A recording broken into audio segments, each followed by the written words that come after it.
এখন বলেন তো দেখি, স্বামী স্ত্রীর কপালে চুম্বন করা কি শুধু কি জায়েজ? সুন্নাত। জোরে বলেন কি? কিন্তু সুন্নাতটা পালন করবেন কখনো? বিয়ের আগে না বিয়ের পরে? যুবকেরা কথা কয় না রে। এ জোরে কান, বিয়ের আগে না পরে? বিয়ের আগে প্রেম ভালোবাসা জায়েজ, কিন্তু এই যে সামনে 14 দিন আসতেছে, 14 তারিখে আর মাত্র 13 দিন পরে 14 ফেব্রুয়ারি বিশ্ব ভালোবাসা দিবস যখন বাংলাদেশে চলে আসে, স্কুল কলেজ ভার্সিটির ভেতরে রমনার বটমূলে পার্কে পার্কে লেকে লেকে গান গাচ্ছে চিজ বাড়ি হে মাস্তে মাস্তে। কথা কর না গা? মানে ওর মনতে এত সুখ এত ফুর্তি, ওই ইন্ডিয়ার যে স্বামীর বাসার থেকে চিজ বাড়িয়ে গান গাচ্ছে। বুবু আইবা তুমি আইবা গো, এইবার আইসা বুবু ক্ষমতা পাইবা না।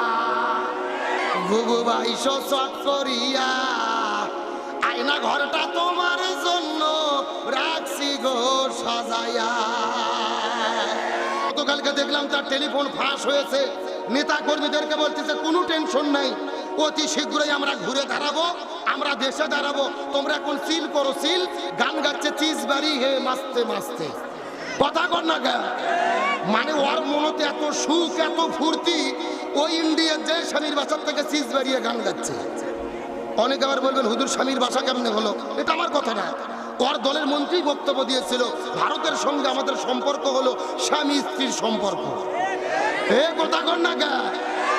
ও বলতেছে আমরা ঘুরে দাঁড়াবো, দেশে ফিরবো, তোমরা চিজ করো, আনন্দ করো, ফুর্তি করো। স্বৈরাচার হাসিনাকে বলি আর ষড়যন্ত্র করে কোনো লাভ নেই, তোমরা বাংলাদেশে আসো। 18 কোটি জনগণ জুতোর মালা নিয়ে হাতের মধ্যে লাঠি নিয়ে তোমাদের সঙ্গে খেলতে প্রস্তুত আছে। তার কারণ খেলার ঘোষণা কারা দিয়েছিল?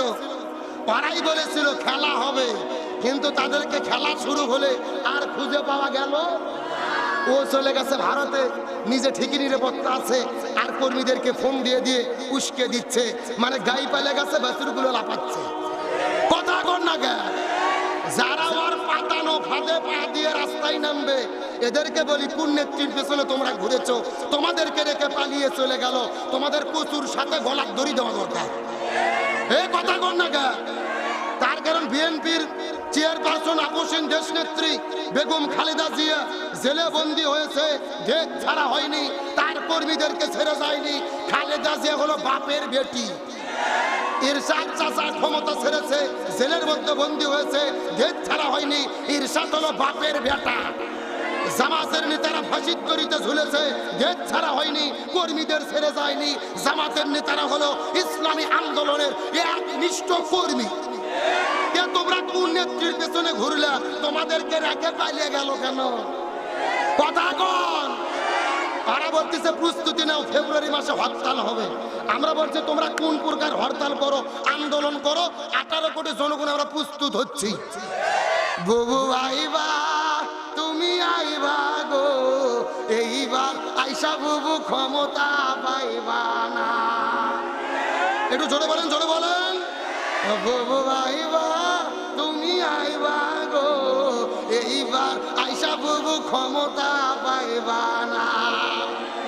খোঁজ নেই বুবু কাদের কাকার, অবস্থা খারাপ দরবেশ বাবার, হাবুন আঙ্কেল এখন সামনে আসে না। নেতা কর্মী সব জেলের ভেতর, বুবু আসে ডরের উপর, কখন জানি আসে গ্রেফতারি পরোয়ানা। বুবু আইবা তুমি আইবা গো, এইবার আইসা বুবু ক্ষমতা পাইবা না। বয়স তোমার 80 বছর, ডাকছে বুবু তোমায় কবর, দাফন হবে কোথায় সেইটা ভাবলা না। বুবু আইবা তুমি আইবা গো, এইবার আইসা বুবু জিয়ার পাইবা না। কথা বলেন ঠিক কিনা? আল্লাহর কোরআন বলেছে কুতিবা আলাইকুমুল কিসাস, হাতের পরিবর্তে হাত, পায়ের পরিবর্তে পা, চোখের পরিবর্তে চোখ। এই আয়াতের ডিজিটাল ব্যাখ্যা হলো আয়না ঘরের পরিবর্তে আয়না ঘর। তার কারণ ওরা চট করে বাংলাদেশে ঢুকবে, আমরা ফট করে আয়না ঘরে ঢুকে দেব। কথা কর না গা বুবু বাইশো চট করিয়া আয়না ঘরটা তোমার জন্য রাখছি গো সাজাইয়া। বুবু বাইশো চট করিয়া আয়না ঘরটা তোমার জন্য রাখছি গো সাজাইয়া। আমরা রিসিপশনে বইসাই আছি জুতোর মালা লইয়া। বুবু বাইশো চট করিয়া আয়না ঘরটা তোমার জন্য রাখছি গো সাজাইয়া। তার কারণ বলেন আয়না ঘর আমরা বানাইছি না ওরা বানাইছে?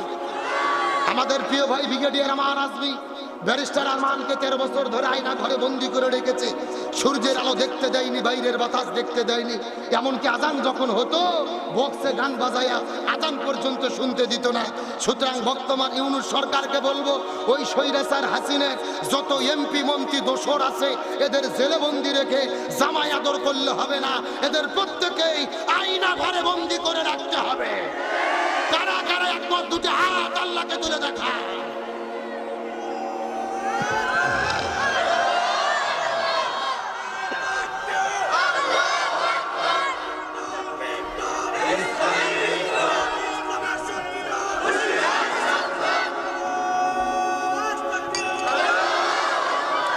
আপনাদের কি কষ্ট হচ্ছে, রাগ করতেছেন? তাহলে জোরে বলেন জাতির পিতার নাম কি? আর বঙ্গবন্ধু? হ্যাঁ, জাতির পিতা ইব্রাহিম, বঙ্গবন্ধু জাতির পিতা ইব্রাহিম। আল্লাহ বলেছে আর বিরুদ্ধে যারাই দাঁড়াবে তারা মুশরিক, এদের সঙ্গে কোনো আপোষ না। কষ্ট হয় আপনাদের, রাগ করতেছেন? আলোচনার বিষয় কি? পরীক্ষা। আরো জোরে বলেন। আমার বন্ধুগণ, মুসলমান ভাইরা গভীর মনোযোগ লক্ষ্য করুন। হযরত ইব্রাহিম আলাইহিস সালাম যখন দ্বীনের দাওয়াত দিলেন নমরুদের কাছে, নমরুদ ইব্রাহিম নবীকে তখন নমরুদ অগ্নিকাণ্ডের মধ্যে ফেলে দিলেন। ওই নমরুদের অগ্নিকাণ্ডের ভেতরে হযরত ইব্রাহিম আলাইহিস সালাম 1 নয় 2 নয় 40 দিন পর্যন্ত ছিল। জোরে বলেন কতদিন? আরো জোরে। এখন আমি আপনাদেরকে জিজ্ঞাসা করি, বলেন তো দেখ, আমাদের জাতির পিতা ইব্রাহিম আলাইহিস সালামকে 40 দিন পর্যন্ত তারা যে আগুনের মধ্যে ফেলে দিয়ে রাখলো, ইব্রাহিম নবী কি চোর ছিল, ডাকাত ছিল, নারী ধর্ষণ করেছিল? তাহলে কিসের জন্য ইব্রাহিম নবীকে আগুনের মধ্যে ফেলে দেওয়া হলো? ইমানের পরীক্ষা দিতে গিয়ে, কালেমার দাওয়াত দিতে গিয়ে ইমানের পরীক্ষা দেওয়ার কারণে ইব্রাহিম নবী আগুনের মধ্যে ছিল। এখান থেকে বোঝা গেল সিরাজগঞ্জের মুসলমান, আমরাও যদি মুসলমান দাবি করি, আমরাও যদি ইমানের পরীক্ষা দিতে যাই, ইমানের পরীক্ষা দিতে গিয়ে ওই ইব্রাহিম নবীর মতো মাঝে মধ্যে আমাদেরকেও আগুনে পড়া লাগতে পারে। ডক্টর মিজানুর রহমান আল আজহারি মাহফিল করবে, পরিকল্পনা চিন্তা ভাবনা করা হচ্ছে। এই বাংলাদেশে যত জায়গায় আজহারি মাহফিল করেছে তার চাইতে বেশি মানুষ হবে ওই প্যারেড ময়দানে, চট্টগ্রামের মাহফিলে। আল্লাহু আকবার বলে। আজহারির মাহফিলে 20 লাখ লোক প্রমাণ করতেছে আলেমদের জেলেবন্দি করে, আলেমদের হত্যা করে, আলেমদের দেশ ছাড়া করে কোরআনের গণজোয়ারকে বন্ধ করা যায় না। আল্লামা সাইদি প্যারেড ময়দানে লক্ষ মানুষের সামনে বলেছিলেন, এই যে লক্ষ লক্ষ মানুষ আমার কাছে আছে, এগুলো আমার আকর্ষণে আসে না, এগুলো আসে আল্লাহর কোরআনের আকর্ষণে।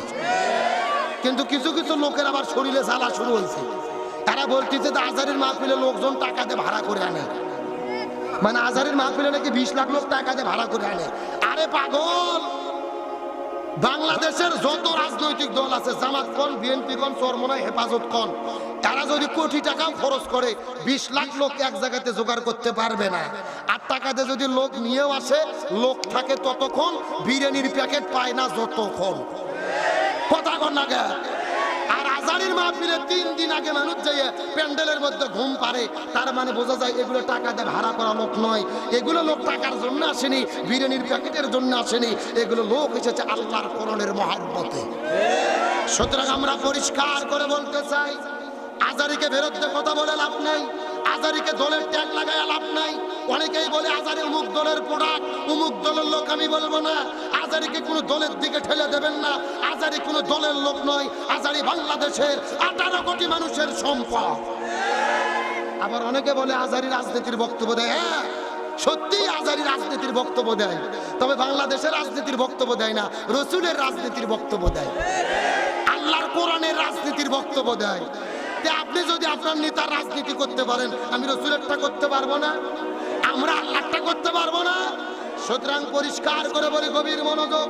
এই বাংলার জমিনে তারা চেয়েছিল ইসলামকে শেষ করে দিতে, কিন্তু তারা পালিয়ে যাওয়ার পরে যেই গণস্রোত তৈরি হয়েছে, এখান থেকে প্রমাণ হয় আগামীর বাংলাদেশ হবে কোরআনের বাংলাদেশ, আগামীর বাংলাদেশ হবে ইসলামের বাংলাদেশ।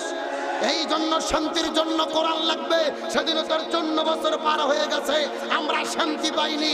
আগামীতে সব দল দেখা শেষ, আলেমদের নেতৃত্বে কোরআনের বাংলাদেশ। আগামীতে কোরআনের বাংলাদেশ দেখতে কারা কারা রাজি, দুটো হাত আল্লাহকে তুলে দেখান।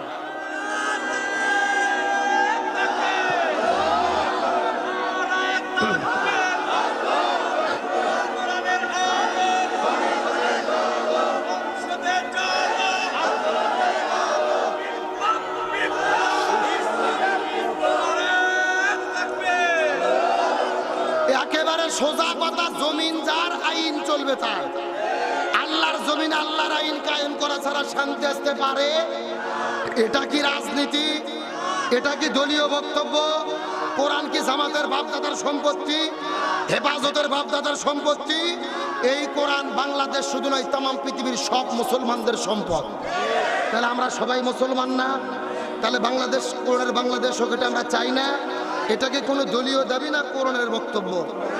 হ্যাঁ, বিভ্রান্ত হবেন না। আবার আগামীকাল অনেকে বলবে যে এক দলের পক্ষে বলে গেল। না, আমি কোনো দলের নাম বলছি? কোনো দলের পক্ষে বলছি? আমি বলছি কোরআন ছাড়া জমিনে শান্তি আসবে, এতটুকু বক্তব্য দেওয়া যাবে তো? না, রাগ করতেছেন আপনারা? হ্যাঁ, শান্তির জন্য কোরআন লাগবে। আলোচনা চলতেছে পরীক্ষা সম্পর্কে। তবে এখন যদি অনুমতি দেন, আমি মহিলাদের জন্য 2 মিনিট কিছু বলবো। বলার দরকার আছে না নাই? আমার বন্ধুগণ, মুসলমান ভাইরা, গভীর মনোযোগ লক্ষ্য করুন। আমার নবীজি গভীর রজনীতে আস্তে করে বিবি খাদিজার ঘরের মধ্যে প্রবেশ করলেন। ওই খাদিজার ঘরের মধ্যে প্রবেশ করার পরে বিবি খাদিজার কপাল বরাবর চুম্বন করলেন। সুবহানাল্লাহ বলেন। চিৎকার করে বলেন তো দেখি, রসুল কোথায় চুম্বন করেছেন?